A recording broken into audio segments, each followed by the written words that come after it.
Bonjour à tous, aujourd'hui je vous ai préparé une bonne petite vidéo sur le haut des pectoraux. Alors je sais qu'il y a quelques mois, je vous avais fait une vidéo sur l'intérieur des pecs en vous disant que malheureusement, ce n'était pas possible de cibler uniquement cette zone-là. Pour le haut des pecs, heureusement, c'est différent. Et aujourd'hui, je vous le promets, je vais vous donner de vrais conseils, des conseils que vous allez pouvoir intégrer à vos séances pour faire en sorte que vos entraînements soient plus efficaces.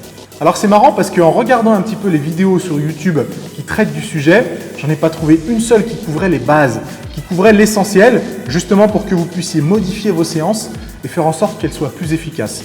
Jetez un petit coup d'œil au grand pectoral, à quoi ça ressemble, avec mon schéma favori. Le grand pectoral, c'est composé de deux chefs.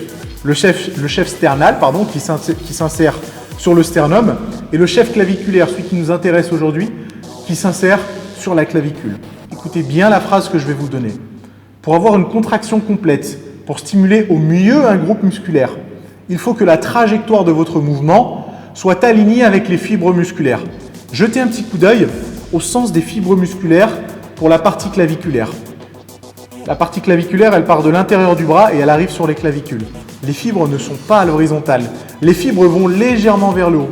Donc qu'est-ce que ça veut dire, Ça veut dire que quand vous faites un mouvement pour le haut des pectoraux, il ne faut absolument pas que votre coude soit remonté au maximum. Au contraire, il va falloir descendre légèrement les coudes pour faire en sorte que l'angle entre le bras et le buste soit légèrement refermé. On a tendance à oublier que le principe de la musculation, le principe de vos séances, c'est d'étirer un muscle au maximum, mais aussi de le contracter au maximum.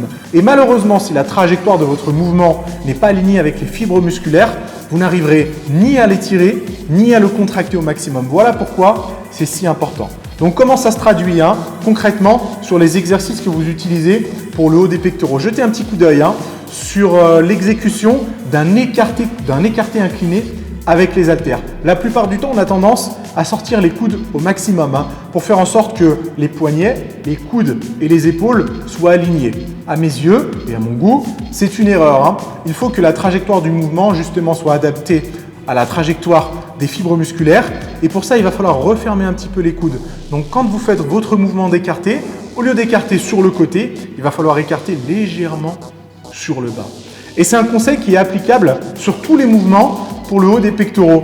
Jetez un petit coup d'œil à quoi ça ressemble sur un développé incliné à la barre. En général, pour le développé incliné, on a tendance à descendre la barre au niveau du cou, au niveau des clavicules, en sortant les coudes au maximum. Encore une fois, pour cet exercice, à mes yeux, c'est une petite erreur. Et du coup, il va falloir modifier la trajectoire, faire en sorte que les coudes soient légèrement rentrés et du coup descendre la barre plus au niveau de la poitrine pour faire en sorte justement que le haut des pecs soit étiré et puisse se contracter au maximum.